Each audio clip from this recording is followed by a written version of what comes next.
Hello everyone, मेरा नाम पंकज है और मैंने इस साल यूपीएससी सीएसई में 56 रैंक हासिल की है।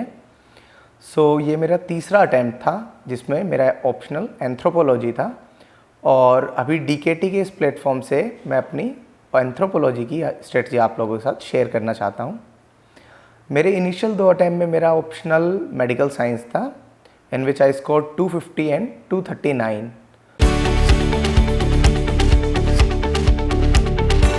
Pearson India's content in civil services is known for being the world class.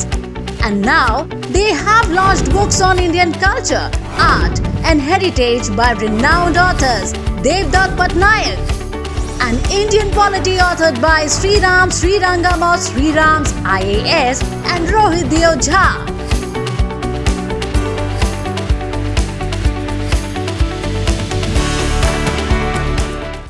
तो 2 अटैम्प्ट मेडिकल साइंस से देने के बाद मेरे को ये लगा कि शायद कहीं ना कहीं मेरे साथ ऑप्शनल के साथ में जस्टिस नहीं कर पा रहा हूँ। तो मैंने काफ़ी सारे ऑप्शनल पे देखा और ये पाया कि एंथ्रोपोलॉजी मेडिकल साइंस बैकग्राउंड से काफ़ी मैच करता है, क्योंकि जेनेटिक्स के कुछ टॉपिक्स हैं वो काफ़ी कोरिलेट करती हैं, कार्बन डेटिंग वगैरह कुछ हैं वो रिलेट करते हैं। इसके साथ साथ एंथ्रोपोलॉजी का सोसाइटी के साथ ट्राइबल कल्चर बहुत सारी चीज़ें रिलेट करती हैं जो आपकी हिस्ट्री से भी ओवरलैप करता है। इन सब को देखने के बाद मैंने एंथ्रोपोलॉजी अपना ऑप्शनल चूज़ करने का फ़ैसला लिया और इस साल एंथ्रोपोलॉजी के साथ मेरी 56 रैंक आई है। तो सबसे पहले बात करते हैं एंथ्रोपोलॉजी ऐसे ऑप्शनल चूज़ करने की। तो मेरे हिसाब से एंथ्रोपोलॉजी एक बहुत ही अच्छा विषय है चुनने के लिए, क्योंकि इसके बहुत सारे प्रोज हैं कि आपको बहुत अच्छी बुक्स मिल जाती हैं पढ़ने के लिए।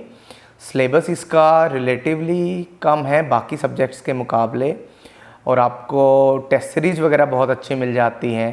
साथ में एंथ्रो की एक अच्छी बात यह है कि ये स्टैटिक है, because anthropology is study of past of human being. So यहाँ का जो सिलेबस है वो डायनामिक बहुत कम है, तो एक बार जो लास्ट टाइम से जो सिलेबस है वो आपका चेंज नहीं होगा। ठीक है, तो ये एंथ्रो के कुछ प्रोज हैं।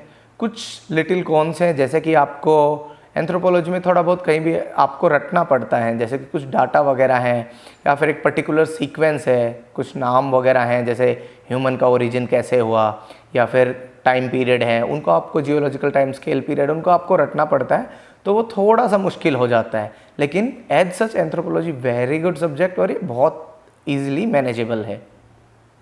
तो अब बात करते हैं दूसरी हम रिसोर्सेज के बारे में।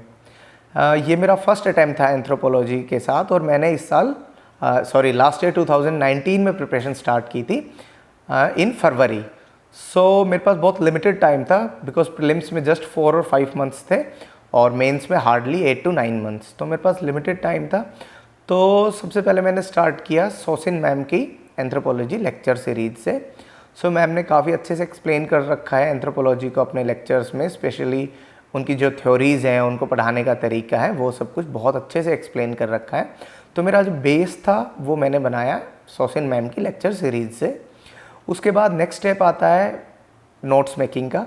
मैम के लेक्चर के साथ साथ ही मैंने अपने नोट्स में लिए बनाए खुद से ही हैंड रिटन नोट्स, और जो आखिरी में रिवीजन में बहुत काम दिया है जिन नोट्स ने।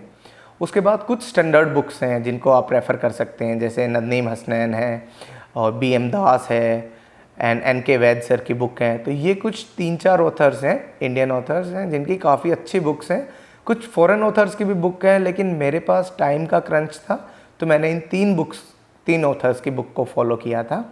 इसके बाद मेरी सफलता में सबसे ज़्यादा योगदान रहा विवेक भस्मे सर की बुक का एंथ्रोपोलॉजी सिंप्लीफाइड। उस बुक में आपको anthropology question and answer format में दी हुई है, तो जिससे कि क्या होता है कि आपकी प्रिपरेशन बहुत इजी हो जाती है और एक्चुअल आप क्वेश्चन उसी तरह से पढ़ते हैं जिस तरह से एक्चुअल एग्जाम में आते हैं।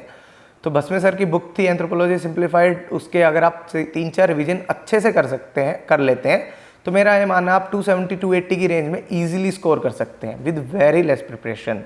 ओके, ये मेरा बुक रिसोर्स था। मैं एक ही एडवाइस देना चाहता हूँ आप एस्पिरेंट को, अपना रिसोर्सेज है वो लिमिटेड रखें, क्योंकि एंथ्रो में अगर आप ज़्यादा डीप में जाएंगे तो बहुत सारा वास्ट नेटवर्क है, लेकिन सबसे ज़्यादा आपको यूनिक क्या बनाता है, आपकी कंसेप्ट की क्लैरिटी और आपको चीज़ों का पता होना, क्योंकि कई बार क्वेश्चन कंसेप्चुअल आते हैं, डायरेक्ट क्वेश्चन नहीं आते हैं। तो तब क्या मैटर करता है कि आप क्वेश्चन को बिल्कुल कितना अच्छे से समझते हैं और कितना अच्छे से प्रेजेंट करते हैं। अब आते हैं, ये तो था सब कुछ मोस्टली पेपर 1 के लिए। Next part is paper 2। Paper 2 है तो बहुत छोटा, लेकिन स्कोरिंग बहुत ज़्यादा है। पेपर 2 एंथ्रो का जो पेपर है उसमें क्या है, सोसाइटी, ट्राइबल इंडिया और ट्राइबल्स की प्रॉब्लम्स, इन पे बहुत ज़्यादा फोकस है। तो मेरा ये कहना है कि आप अगर उसको करंट से रिलेट करते चलोगे, उसके लिए जो स्टैंडर्ड रिसोर्सेज मैंने बताए हैं वो तो आप पढ़ना ही, साथ में उसके मिनिस्ट्री ऑफ ट्राइबल अफेयर्स की आप वेबसाइट पे जा सकते हैं, वहाँ की जो लेटेस्ट रिपोर्ट है, जाक्सा रिपोर्ट है, उसको पढ़ सकते हैं। यूट्यूब पे देर आर वेरियस डॉक्यूमेंट्रीज जिसमें बताया गया अंडमान में कैसे रहते हैं, या जैसे संथाल पे कोई डॉक्यूमेंट्री है, या फिर कोई निग्रोज पे डॉक्यूमेंट्री है, या फिर कोई इंडिया के पुराने जो अभी सभ्यताएं हैं मोहनजोदड़ो टाइप में, उन पे कोई डॉक्यूमेंट्री आप उनको देखोगे तो आपको एक होलिस्टिक पर्सपेक्टिव मिलेगा कि कहाँ पे किस तरह की सोसाइटी एंड कल्चर वर्क करती है। ठीक है, तो ये हो गया पेपर 2 के लिए। इसके साथ ही पेपर 2 में आपका बहुत सारा रोल आता है हिस्ट्री का। हिस्ट्री की बहुत सी चीज़ें ओवरलैप होंगी, जैसे आपका मोहनजोदड़ो से लेके और ये बाद की सभ्यताएं तक आएंगी। साथ में पॉलिटी ओवरलैप होगी कि ट्राइबल्स के वेलफेयर के लिए क्या क्या स्कीम चल रही है, उनको किस तरह से ऊपर ले जा सकते हैं। पीवीटीजी के लिए क्या क्या स्कीम चल रही हैं अभी। इसके साथ में आप करंट को भी ऐड कर सकते हैं, जैसे आपको बहुत सारी न्यूज़ देखी होंगी आपने, जिसमें काफ़ी सारी स्कीम्स आती रहती हैं मिनिस्ट्री ऑफ ट्राइबल अफेयर्स की। साथ में कुछ आप देखोगे किस तरह ट्राइबल्स के राइट को एनक्रोच किया जा रहा है। तो वो सब आप करंट से लेके इन सब को एक होलिस्टिक आंसर प्रिपेयर कर सकते हैं। ठीक है, इसके बाद ये हो गया आपका सिलेबस के बाद हम आते हैं नेक्स्ट स्टेप में, आंसर राइटिंग प्रैक्टिस की। ये मैं मानता हूँ सबसे क्रूशियल स्टेप है आंसर राइटिंग प्रैक्टिस का। जैसा कि मैंने आपको बताया कि मेरे शुरू के 2 अटैम्प्ट में मेडिकल साइंस था मेरा optional, and in which I score 250 and 239 marks, और this year I switch to anthropology. तो मेरी जो सबसे बड़ी गलती जो मेरे को मिली है वो थी आंसर राइटिंग प्रैक्टिस नहीं करना। मेडिकल को मैं पढ़ता तो बहुत अच्छे से था, लेकिन मैंने कभी भी एक क्वेश्चन भी लिख के नहीं देखा। उसका रीज़न भी एक ये था कि शायद मेडिकल साइंस की टेस्ट सीरीज अवेलेबल नहीं है, और एंथ्रो की बहुत अच्छी टेस्ट सीरीज अवेलेबल है, जिनको आप किसी भी एक टेस्ट सीरीज को लगा सकते हैं और at least 10 to 15 question paper properly attempt कीजिए। और सबसे बड़ी बात है, क्वेश्चन पेपर के साथ साथ मेरी एडवाइस है, अगर आप टेस्ट सीरीज नहीं लगाना चाहते तो यूपीएससी के पास्ट के 5-6 ईयर्स के पेपर रिपीट किए, क्योंकि मैंने जैसे पहले आपको बताया एंथ्रो का पेपर स्टैटिक है, वहाँ पे आपको ज़्यादा क्वेश्चन में वेरिएशन नहीं मिलेगा, सिलेबस स्टैटिक है, तो क्वेश्चन रिपीट भी बहुत ज़्यादा होते हैं। 40, 50, 60% तक क्वेश्चन आपको रिपीट हो जाएंगे पास्ट 10 ईयर्स में। तो ये थर्ड पॉइंट है आंसर राइटिंग प्रैक्टिस का, जिसको आप 3 घंटे में हमेशा पूरा पेपर अटैम्प्ट कीजिए, ये आपकी स्ट्रेटेजी होनी चाहिए। फोर्थ पॉइंट पे हम आते हैं कि क्वेश्चन को सेलेक्ट करना।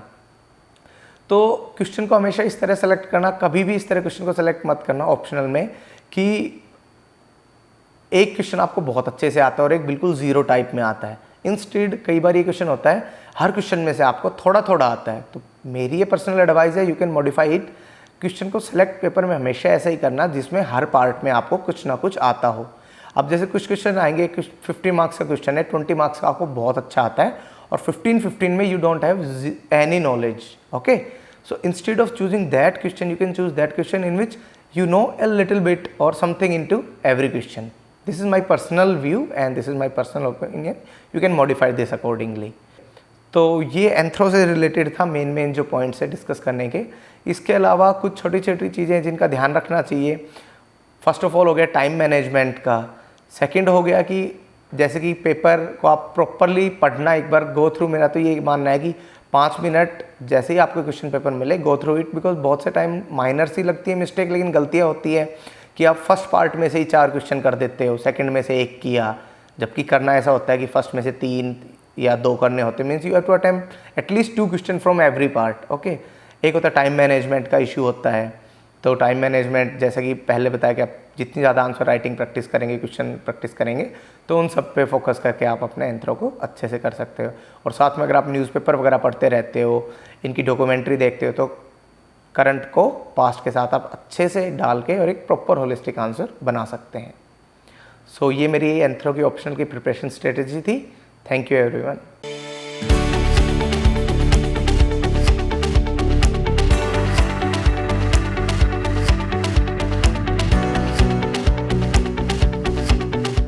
Millions of aspirants across the country prepare for civil services every year. As many as 8 lakh students appeared for the civil services exam in 2019, which is considered the most widely taken exam in the country. Pearson India's content in civil services is known for being the world class. And now they have launched books on Indian culture, art and heritage by renowned authors Devdutt Pattanaik, an Indian polity authored by Sriram Srirangam or Sriram's IAS and Rohit Deo Jha. 25 years ago, I had given the UPSC exam. I had gone through it, and I got through, but I didn't do very well in my interview. And the question related to heritage and tradition, and it has always bothered me. So I said, this is an opportunity to right the wrong. Because why could I not answer the question properly is because it was not clearly explained to me. And I said, okay, let me at least as a responsible citizen of our country, put together a book that will make things simple and easy. And that was the reason I did it. And really culture and mythology have a very close relationship. Mythology is more abstract, culture is more concrete. They are like sort of two sides of the same coin. So I focused more on the abstract aspects. I enjoyed, and I realized I was not paying attention to the material aspects of the culture. And that happened around the same time. My friends who are experts in museum craft and experts in museums were telling us how they struggle to get information out to young people. So, all came together, and this was a great opportunity for me to also streamline my thoughts. So I took the opportunity, and it took some time, but it did. Another book titled Indian Polity, authored by Sriram Srirangam and Rohit Deo Jha, covers important chapters on the Indian Constitution, its sources and amendments, directive principles of state policy, fundamental rights and duties, and acts related to it, election commission and schedules. Given the fact that polity has significant weightage in the exam, it can make or break your progress. So it matters quite a bit that we are, in tune with the changes. My idea, dream, desire, whatever, is to make my students feel utterly comfortable with the book. Lectures are there to back it up. Q&A is there. WhatsApp is there. Everything is there so that you are on track to making it.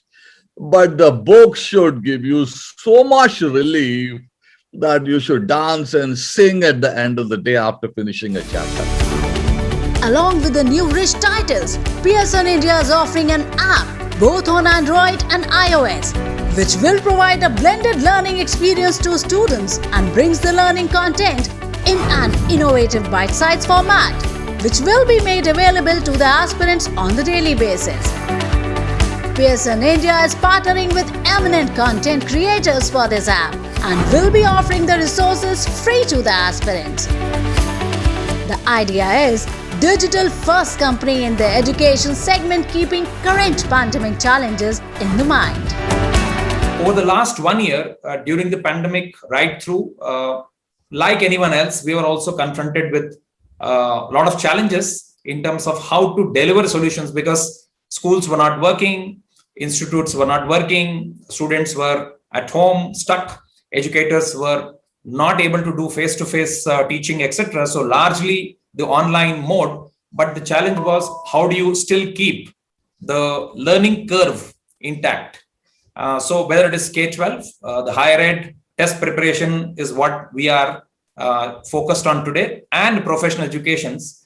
I think Pearson took this lead of creating this entire online ecosystem, and we're happy to share that across India, we were able to connect with more than 10,000 teachers through various online training interventions, workshops, webinars, etc., which actually greatly helped the teachers to deliver the process of learning to the students. So that was a great experience and learning for us, because we also had to sort of quickly develop this capability, imbibe and move forward. But if you look at specifically the test prep segment, I think apart from the postponement of the various cycles, etc., the real challenge was how do you create capabilities and solutions for these high-stake exams, be it NEET or IIT, JEE, UPSC, through great content and something where you can also build in assessment solutions, mock tests, and good amount of preparation resources so that the learners could take those exams being fully prepared. So this is yet another step in that direction. Very soon, both the books will be available for purchase on Amazon India.